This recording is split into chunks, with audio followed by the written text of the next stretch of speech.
Merry Christmas Eve, UUMAN.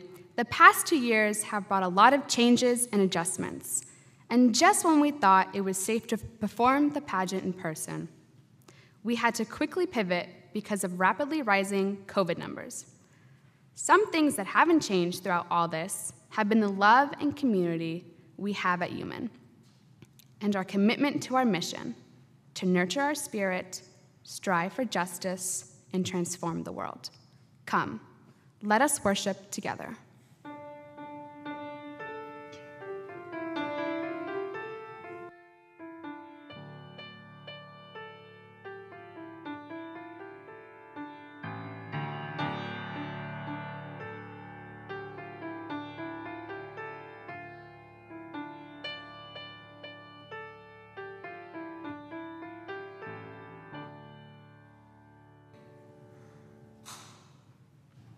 As we travel through the dark of night, may we be guided by the light of hope. In the cold, may we find the warmth of community. In its quiet, may we hear the songs of angels. In its solitude, may we find the comfort in the company of strangers. In the fear of its unknown, may we find the peace that comes in the arms of those we love and are loved by us. Christmas time is about giving to others, either through giving presents to our loved ones or helping others in need. Each year, during the Christmas services, we dedicate the entire offering to our minister's discretionary fund. This fund allows Dave to give those in the UUMAN community who ask him for financial assistance. We don't budget for this, and we only collect for this fund on Christmas Eve. We ask, in the spirit of love, that we be as generous as we can with ourselves and each other. The offering will now be received through the Givelify app. Please write Minister's Discretionary Fund in the note.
Merry Christmas Eve, everyone.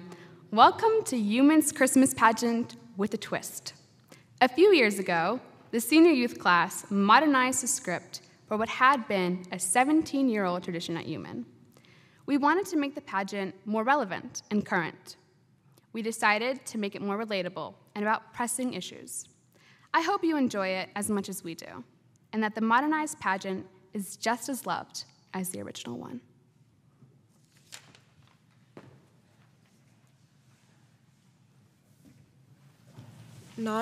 Not so long ago, in a not so far away land, a man named Joseph was looking for a sanctuary in North Georgia. He, his pregnant wife, Mary, and their younger daughter were immigrants. ICE had been going through neighborhoods looking for families to detain. Joseph heard of a small church with a farm that helped families in need. He hoped that the church would be able to help. Joseph and his family traveled for days on buses, cars, and on the back of trucks. Mary was extremely pregnant and very tired. She knew she could give birth at any time, maybe even before her family arrived at the church. She was excited for the birth of her second child and wanted her family to be safe. Even though she was worried about what could happen, she was willing to risk it to keep her family together. They reached their destination, and Joseph immediately ran up to the door of the church. As Mary walked up the steps, she noticed the chalice on the top of the roof. Joseph knocked on the door, and the minister walked out. "Do you have a place for my family and me to stay?" Joseph asked. "We've been traveling for several days, and my wife is expecting a baby. We also heard that your church has a place for us to stay. We are afraid we might get deported." Peering over Joseph's shoulder, the minister could see that Mary was probably very close to giving birth. He suggested they stay in the stable, a small building on the back side of the church's property that the youth use that also doubles as a place for families in need to stay. The stable was far away from the troubles of the outside world. Joseph happily accepted the kind man's offer and went to get Mary. Meanwhile, the minister and his family prepared the space in the stable. They put a mattress on the floor, got some pillows and blankets to make it as comfortable as possible. When it was ready for the young family, Mary, Joseph, and their older child came in and got as comfortable as possible. It felt nice to be in a warm space and a place where they didn't have to be afraid. Soon it was obvious that their new child was to be born. A midwife who was a member of the congregation came to assist, and soon Mary gave birth to her new baby boy. Meanwhile, some of the local animals who had wandered in from other parts of the farm began to gather outside the door. They knew something wondrous had occurred, and they wanted to see for themselves. Finally, one of them, being more curious and a little braver than the others, pushed open the door and stepped quietly into the room. Mary looked up and spoke quietly to her son. "Look, we have visitors," she said, smiling at the animals, and one by one they quietly entered the room to see the miracle that was this new life.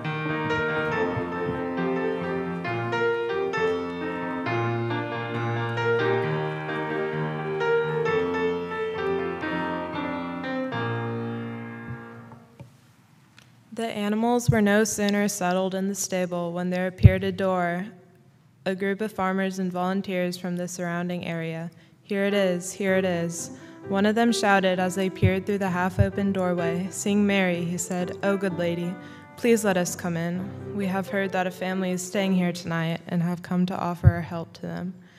"But how did you know?" Mary asked. "Who told you to come here?"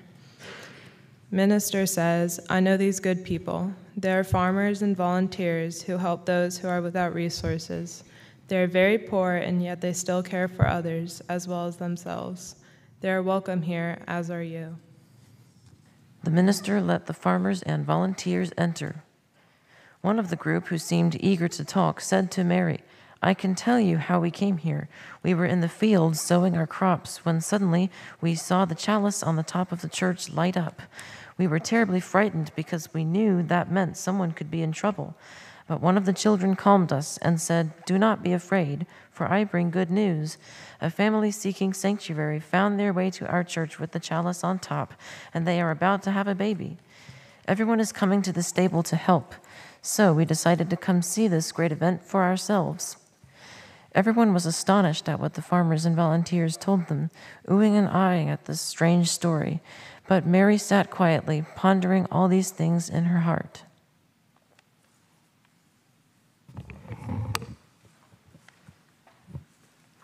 Not long after the farmers and volunteers came, more people came to the door. They were smiling and carrying backpacks and what looked like small suitcases. "Congratulations," they said, peering through the door into what became a very crowded space. "May we come in?" "Of course," said Mary.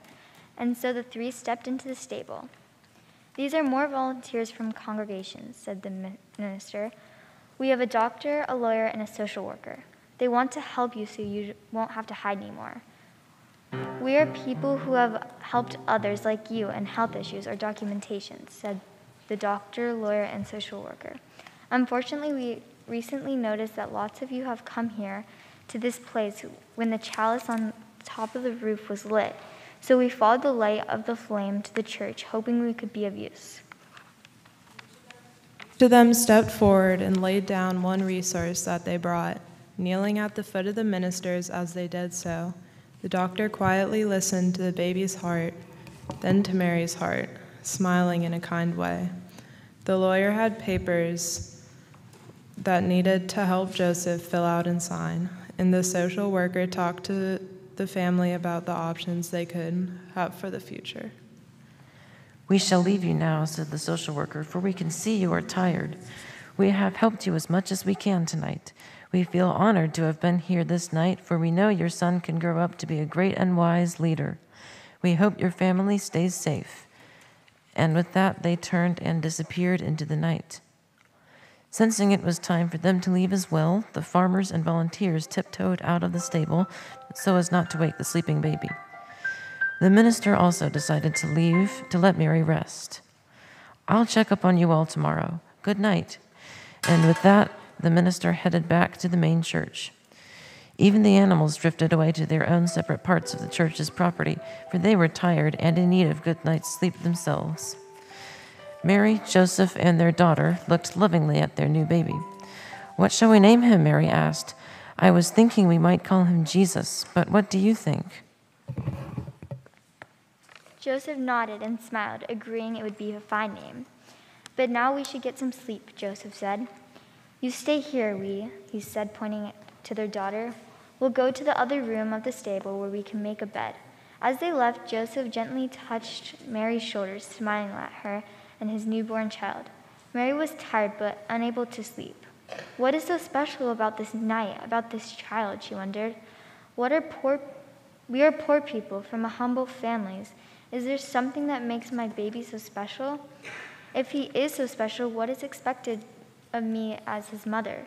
Mary picked up her baby and gazed into his beautiful eyes, as if she was looking for the answer there. As she pondered these questions, she heard a small creaking noise, the sound of the door in her quiet room quickly opening. Mary turned to see her daughter had come back, eager for a glimpse of her new baby brother.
After sitting quietly together for several moments, Mary reached out to her daughter to take her son back.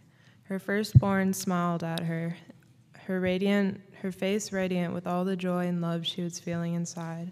She knew she would never forget the night her brother was born. Mary would not forget either, and although she could not know where his life would eventually take him, she did know her Jesus was very special and could one day be an important leader. But for now, Mary's path was clear. She would care for him and love him and share him. For in her heart, she knew he was not hers alone to hold. Jesus, just as the one he was named after, could indeed grow up to be very important to the world. Maybe he would be a great teacher or an important spiritual leader. One thing she did know was he would be a true friend to the poor and the powerless, believing that all people deserve to be treated with kindness and respect. And so each year we celebrate the birth of Jesus of Nazareth at Christmas time, eager for the joy and hope that belongs to this season.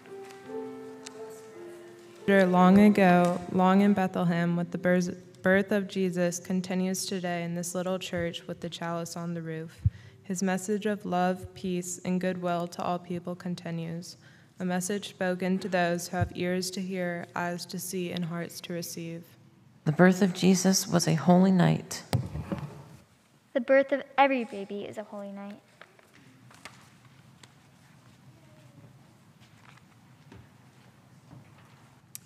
I would like to please invite the entire cast up to the stage to extinguish the chalice.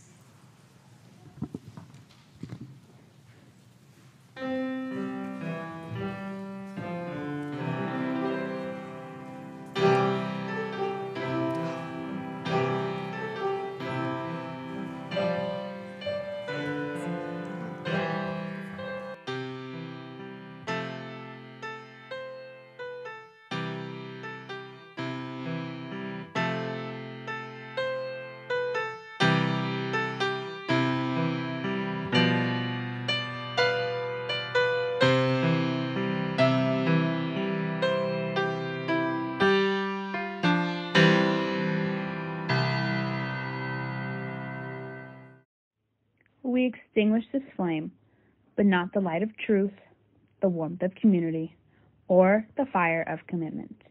These we carry in our hearts until we meet again. Thank you, guys.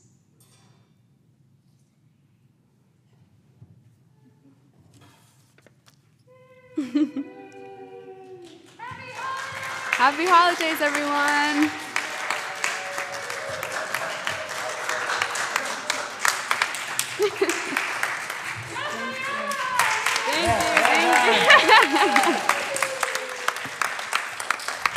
I just wanted to thank everybody in this pageant, the cast, the crew, the tech team, Kennedy, Miriam, my mom, Dr. Elizabeth Rohan, sorry to use her whole name.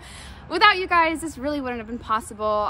This is my first time directing, so I definitely needed some support and some guidance and, you know, just somebody to be there. Do you need help? Do you need me? Like, yes, thank you so much for everything that you guys have done. This wouldn't be possible without you, so just a big thank you. And I'd like to make a special shout out to Alex for the amazing music. Thank you so, so much.